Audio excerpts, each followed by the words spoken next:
بسم اللہ الرحمن الرحیم۔ السلام علیکم۔ امید ہے آپ سب خیریت سے ہوں گے۔ کل حماس نے اعلان کیا کہ وہ غزہ کی انتظامی امور یا یوں سمجھے کہ حکومت سے دستبرداری کا اعلان کرتی کمیٹی کو تحلیل کی جاتا ہے، اور آگے کا پلان پھر انہیں بتا دیا تھا، اور یہ پلان اسی غزہ کے پلان کے لیے تھا جو امریکہ نے مختلف ممالک کے ساتھ مل کر بنایا۔ اس اعلان کے ساتھ ہی ظاہر ہے بہت سارے لوگوں نے ایشوز اٹھائے، اور ہمارے سامنے بھی ایک آرٹیکل ہے اور آپ کو پھر پڑھ کے سنائیں گے، پھر اس کے بعد ہم بتائیں گے کہ یعنی ہمارے جدید دور میں لوگوں کا کام صرف اور صرف تنقید برائے تنقید رہ گیا ہے۔ ہم کمروں میں بیٹھ کر تنقید کرتے رہتے ہیں۔ ہمارے ہاں تعمیری کام قدرتی بات ہے کچھ بھی نہیں ہے۔ ہمارے ہاں تعمیری کام کا تو بالکل پتہ نہیں چلتا کہ ہم اپنی نئی نسل کو ہم تربیت بھی نہیں دے رہے ہیں۔ آپ اس چیز کو اس اندازے سے لے لیں کہ جدید دور میں بچوں کو موبائل دے دیا جاتا ہے، اور یہ جدید دور کے بچے موبائل کے ساتھ ہی بڑے ہوتے رہتے ہیں۔ ان کی ذہنی نشو و نما، تعلیم و تربیت کا سارا ٹھیکہ اب وہ موبائل کے سر ہے، اور بہت ہی افسوس کے ساتھ یعنی ہم بھی اس میں شامل ہیں۔ ہم کو آسمان سے نہیں اترے کہ ہم بھی یہی چاہتے ہیں، والدین بھی چاہتے ہیں، مطلب والد ہو گئے والدہ ہو گیا کہ بس ان کو موبائل دو اور یہ لگے رہیں، ہمیں چھوڑ دیں، بس ہم موبائل دیکھیں وہ بھی موبائل دیکھیں، وہ مست ہم بھی مست، تعلیم و تربیت وہ گئے بھاڑ میں۔ تو اس طرح سے خالی ذہن کے بچے، ان کی تعلیم و تربیتی سسٹم تو ہمارے ہاں ویسے بھی نہیں ہے، اور کوئی اچھی تربیت ہو وہ تو بالکل بھی مفقود ہے۔ چلیں ہم اپنے آرٹیکل کی طرف چلتے ہیں، پھر میں آپ کو اس کے متعلق مزید میں بتا دیتا ہوں۔ جو مصنف ہے انہوں نے لکھا ہے کہ 3 برسوں میں 73,000 فلسطینیوں کو مروا کر 1,73,000 کو معذور بنوا کر غزہ کو ملبے کے ڈھیر میں تبدیل کر کے خناسی کہہ رہے ہیں کہ ہم نے اپنا فرض ادا کر دیا۔ اب مزید اقتدار میں رہنے کی ضرورت نہیں، لہٰذا ہم خطے کے انتظامی امور امریکی صدر ٹرمپ کے تشکیل کردہ national committee for the administration of Gaza کے حوالے کر رہے ہیں۔ اکتوبر 2023 کو جب انہوں نے ایران کے افسانے پر مہم جوئی کی تھی تو ہم جیسے جوہلا نے اس وقت خبردار کیا تھا کہ یہ اس خطے کے مسلمانوں کے لیے تباہی کے سوا کچھ نہیں لائے گی۔ جواب میں الپاکستانی مسلسل گالیاں دیتے رہے۔ اب ذرا 5-10 سال گزارنے دیں، انقلابیوں میں سے کوئی بھی یہ ماننے کے لیے تیار نہیں ہوگی کارروائی فلسطینیوں نے کی تھی۔ سب اسے اسرائیل اور موساد کی سازش قرار دیں گے، جیسے 9/11 پر بغلے بجانے والے آج اسے یہود نصارہ کی سازش قرار دیتے ہیں۔ 1922 سے لے کر 2026 تک کی تاریخ پڑھیں۔ اربوں فلسطینیوں نے پرامن ڈپلومیسی کی ہر پیشکش اور کوشش کو ٹکراؤ کا راستہ اپنایا، اور ایسی ہر کوشش کے بعد اپنی پرانی پوزیشن بھی کھو کر پھر اسی کے لیے منت و ترنے کرنے لگے۔ آج ان کا سب سے بڑا مطالبہ 1967 کے عرب اسرائیل جنگ سے قبل والی پوزیشن حاصل کرنا ہے۔ اب کوئی پوچھنے والا نہیں کہ سالوں یہ پنگا پھر لیا ہی کیوں تھا۔ یہ الفاظ اچھے نہیں ہیں لیکن اب لکھا ہے انہوں نے تو ہم انشاءاللہ اس پہ بات کریں گے۔ حماس نے 2007 میں PLO کو غزہ سے مار بگایا، غزہ پر قبضہ کیا۔ ان جھڑپوں میں 100 سے زائد لوگ مارے گئے۔ اس خطے کو بجلی پانی اسرائیل مہیا کرتا ہے۔ حماس والے مقامی لوگوں سے بل وصول کر کے کھا پی جاتے ہیں، نتیجتاً اسرائیل سپلائی لائن بند کر دیتا ہے۔ ادھر ان کا پروپیگنڈا پوری دنیا میں شور مچاتا ہے کہ غزہ کربلا بنا ہوا ہے۔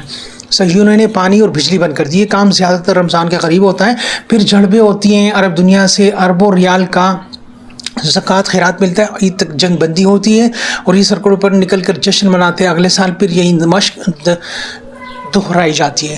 2013 سے لے کر 23 تک کی بین الاقوامی ذرائع ابلاغ پڑھیں، آپ کو یہی کچھ ملے گا۔ عربوں نے فلسطینیوں کی جتنی مالی اور اخلاقی مدد کی، ایرانی ملا آنے والے 1000 برسوں میں کرنے سے قاصر ہے۔ آج کل وہ اپنے دیوتا کی مرنے کی جشن منا رہے ہیں، فلسطین کسی کو یاد بھی نہیں ہے۔ فطرت کرے اس خطے میں امن قائم ہو اور عام فلسطینی کی مشکلات کم ہو، لیکن اگر یہ مسئلہ حل ہو گئے تو اس کا سب سے زیادہ نقصان ایرانی اور پاکستانی ملاؤں کو ہوگا۔ ان کی دکانداری بند ہو جائے گی، خاص طور پر جماعت اسلامی کے سینیٹر مشتاق تو بالکل بے روزگار ہو جائیں گے، جو ہر 2 ماہ بعد کشتی پر سوار ہو کر وہاں پہنچتے ہیں اور ٹک ٹاک بنا کر واپس آ جاتے ہیں۔ سینیٹر مشتاق چھوڑو، مسجد کے ہر مولوی، ہر جدید دور کے جاہل مولوی قیصر راجہ، ساحل ادیم جیسے فراڈی بھی بے روزگار ہو جائیں گے۔ اور وہ آگے لکھتے ہیں کہ 3 برسوں میں 73,000 فلسطینیوں کو مروا کر 1,73,000 کو معذور بنوا کر اور غزہ کو ملبے کے ڈیر میں تبدیل کر کے خناسی کریں کہ ہم نے اپنا فرض ادا کر دیا اور مزید اقتدار میں رہنے کی ضرورت نہیں، لہٰذا ہم انتظامی امور امریکی صدر کی تشکیل کردہ national committee for the administration of Gaza کے حوالے کر رہے ہیں۔ ایک تو دیکھیں سب سے بڑی بات یہ ہوتی ہے کہ مجھے انتہائی افسوس ہوتا ہے، چلے صحیح ہے، ہم اگر ایک لمحے کے لیے اگر ہم اس منظر کو یوں سمجھے کہ ہم ایک اسکرین ہے، ٹی وی اسکرین ہے، اور ہم نے ماضی میں گئے، ہم نے حماس کو نکالا اور فلسطین جو کا تو رہا، اسرائیل بھی وہیں اسی مقام پر موجود ہے، اور ہم نے وہاں سے اسرائیل کو نکال دیا، حماس کو نکال دیا، جسے جو بھی کہیں، اس کو نکالنے کے بعد اب کیا رہا؟ مارا ماری تو اب بھی جاری ہے۔ کیا فلسطین، غزہ پورا فلسطین تو نہیں ہے، یہ تو ایک پٹی ہے، فلسطین کی ایک پٹی ہے، جبکہ قتل عام تو فلسطین کے اندر بھی جاری ہے۔ تو اب کیا حماس وہاں پر بھی یہ کام کر رہی ہے؟ دوسری بات یہ کہ یہ بات صحیح ہے کہ فلسطین میں حماس والوں نے جو ہے نا PLO جو یاسر عرفات کی واقعات ہے، ان کی تنظیم ہے، ان کے ساتھ انتہائی ناجائز، کیا میں کسی بھی انسان کے قتل کے خلاف ہوں چونکہ وہ اگر بلا وجہ مارا جائے۔ اصل میں سب سے بڑی بات، اور اچھا پھر انہوں نے یہ بات بھی کی ہے کہ یہ 2023 اکتوبر میں انہوں نے یہ کام شروع کیا اور پھر کہا کہ یہ بعد میں پتہ چلے گا کہ یہ اسرائیل کی کارروائی تھی یا موساد کی کارروائی تھی۔ یہ بات BBC نے 2-3 مرتبہ چھاپی، پوری ڈیٹیل سے چھاپی، آپ کبھی وہاں جا کر پڑھ لیجئے گا کہ اس میں کیا کچھ لکھا ہوا ہے۔ دوسری بات یہ کہ یہ کہتے ہیں کہ یہ زکوٰۃ فطرہ اکٹھا کرتے، اصل میں یہ مصنف نے جو بات لکھی ہے، سب سے بڑی بات یہ ہوتی کہ انہوں نے اس کو ایرانی نظر سے لکھا ہے اور پھر پاکستانیوں کا نام لیا ہے اور ان ساری چیزوں کا نام لیا۔ ہم اگر ان چیزوں کی بات کریں گے تو بات وہیں پر چلی جائے کہ ہم الزام در الزام اور ایک دوسرے پر ڈالنے کی بات کر رہے ہیں۔ سب سے بڑی بات یہ ہوتی کہ آپ مجھے بتائیں کہ ہمارے معاشرے میں ان 10-20 سالوں میں اگر ہم 1980 سے جنگوں کا حال دیکھیں تو 20 وہ رہے 2000 تک، اور پھر 20 یہ رہے، 40 سال ہو گئے، اور یہ 46 سال ہو گئے، 46 سال ہو گئے 1980 سے اگر ہم گنتی کریں۔ 46 سالوں میں ہم نے اپنے ہاں کتنے بچوں کو ریڈی کیا، 46 سالوں میں ہم نے یہاں پر کتنے ایسے نوجوان نسل پیدا کی، ان کی تربیت کی، ان کو لکھایا پڑھایا، ان کو ایسی اعلیٰ تعلیم ماحول فراہم کیا اور ان کو ان کی ایسی ذہنی نشوونما کی، ایسی آبیاری کی کہ ان سے ہم نے کہا کہ آپ کو علامہ اقبال کے اس شعر کے مصداق بننا ہے جس میں کہا ہے کہ ہم نے امت مسلمہ کی جو ہے نا رہنمائی کرنی ہے، ان کے کردار، مجھے وہ شعر اب یاد نہیں آ رہا، کہ جس میں کہ مسلمانوں کو شجاعت کا، عدالت کا لینا ہے تم سے کام، مسلمانوں کو سے کام عدالت کا اور شجاعت کا لینا ہے۔ تو یہ عدالت اور شجاعت کا کام ایسے لیا جائے گا۔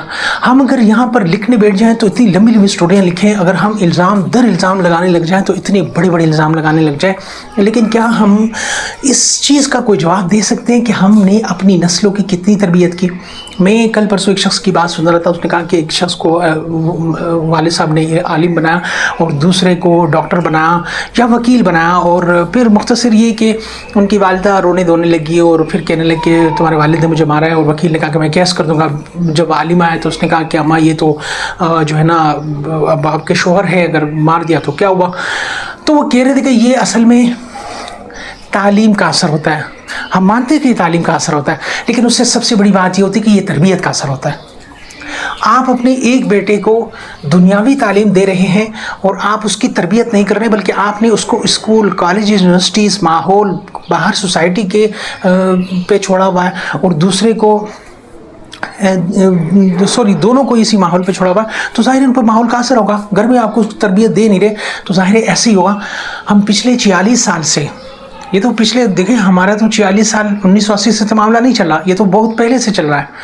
یوں سمجھے کہ 1900 شروع ہوا ہے، اور بلکہ 1800-1700 سے یہ معاملات مسلمانوں کے ساتھ چل رہے ہیں، سن 1700 سے مسلمانوں کے ساتھ معاملات چل رہے ہیں۔ آخر مسلمانوں میں ہم اپنا یہ شعور کیوں پیدا نہیں کرتے کہ ہم اپنی اولادوں کے لیے ایسا ماحول بیان کریں؟ اگر ماحول نہیں پیدا کر سکتے تو کم از کم اس کی تربیت تو ایسے کریں کہ ہماری اولادیں پڑھے لکھے اور وہ ملک کی قیادت سنبھالیں۔ ہمارے ہاں کیا ہوتا ہے، موروثی سیاست، ہمارے بچے انہی کا شکار ہو جاتے ہیں. ہمارے بچوں کو ہم سکھا نہیں سکتے کیونکہ ہم خود پڑھے لکھے نہیں ہیں. ہمارے ہاں ایسی جہالت جنم لے چکی ہے کہ ہم خود کتابوں سے محبت نہیں کرتے. ہم سارا دن موبائل استعمال کرتے رہتے ہیں، لیکن مر جائیں گے جو ہم کو کتاب پڑھ لے، ہم کو کتاب سن ہی لے، کچھ بھی نہیں کریں گے، سارا دن ایسے ہی کریں گے. مجھے رات کو میں ایک شخص سے بات کر رہا تھا تو وہ مجھے کہنے لگا کہ آپ بہت کتابیں پڑھتے رہتے ہو، تو بس آپ جو نا الٹی سیدھی باتیں بھی کر جاتے ہو، آپ کو پتہ بھی نہیں چلتا، اور آپ کا تو دماغ بھی ایسا. تو میں نے اسے کہا کہ دیکھیے میری بات سنیں کر، میں اس بات کو مانتا ہوں، سمجھتا ہوں. بعض اوقات انسان کو ہو جاتا ہے کہ مختلف نظریات کی کتابیں پڑھنے کے بعد انسان سوچتا ہے کہ یار یہ مطلب نہیں مرغوبہ سا بن گیا. سب سے بہترین طریقہ اس کا یہ کہ آپ 1000 کتابیں پڑھو، لیکن اپنے لیے ایک ماڈل مختص کرو کہ یہ ماڈل ہے، اس کے پیمانے پر جو چلے گا میں اسی کی بات مانوں گا، جو اس کے پیمانے پر نہیں چلے گا. اور اس کے لیے پیمانے کی ضرورت ہی کیا ہے؟ ہمارے حضور علیہ الصلوۃ والسلام اس پیمانے وہ مکمل ہے، ان کی زندگی مکمل، وہ مکمل ذات حیات ہے. ہمارے ہاں سب سے بڑا مسئلہ ہے کہ ہم اپنی اولادوں کی تربیت نہیں کر پا رہے. اور میں نے آپ کو بتایا شروع میں کہ آج کل تو ہم نے اس تربیت کو موبائل کے حوالے کر دیا ہے. میں کیا، میری بیگم کیا، اور میرے بچے کیا، بس ایک موبائل ہے اور شطر میں مہار لگے ہوئے. تو میری بات کافی بڑی ہو رہی ہے. ہمارا کہنے کا مقصد یہ کہ یہ جو ہم تنقید برائے تنقید کرتے رہتے ہیں، اس سے اچھا ہے کہ ہم اپنی اصلاح کریں اور اپنی اولادوں کو تیار کریں کہ اگلے 10-20 سالوں میں ہم امتی مسلمہ کو ایسے نوجوان دیں جو ممالک پاکستان میں آرمی چیف بنے، یہاں پر DIG بنے، SHO بنے، وہ سیاست میں چلے. وہ اگر سیاست میں حصہ نہیں لیتے، سیاست میں کام نہیں کر سکتے، کم از کم ان کو ہم سکھا تو سکتے ہیں کہ کس طرح سے اپنی رائے کا اظہار کرنا ہے، کس طرح سے آپ نے اپنے حق کے لیے آواز اٹھانا ہے، کس طرح سے آپ نے کسی برے اور اچھی چیز کو پہچاننا ہے، اس کا پیمانہ کیا ہے. لیکن ہمارے ہاں کچھ نہیں رہا. ہمارے ہاں صرف تنقید برائے تنقید رہی، اور ایسے الفاظ درمیان میں آ گئے کہ اب کیا کہہ سکتے ہیں. میں یہ چیزیں سن کے دل جلنے لگتا ہے. آخر کیا وجہ ہوا، کیا یہ آخر وجہ کیا ہے؟ ہمارے لوگ وہ نہیں رہے کہ جن کی نظر عقاب کی ہو، کہ جو ایسے دور رس نتائج اور دور رس کام کرتے ہوں، جن کے دور رس نتائج نکلتے ہوں. ہم مختصر معاملات میں چل چکے ہیں، ہم شارٹ کٹ کے چکر میں ہیں، ہم پڑھتے بھی نہیں ہیں، ہم سوچتے بھی نہیں ہیں. تحقیق کرنا تو انگریزوں کا کام رہا، اب تو ہمارے ہاں یہ کام ہی نہیں رہا. چلیے انشاءاللہ نیکسٹ ٹائم کو نئے ٹاپک کے ساتھ، اور اب تک کے لیے اتنا ہی. اللہ حافظ.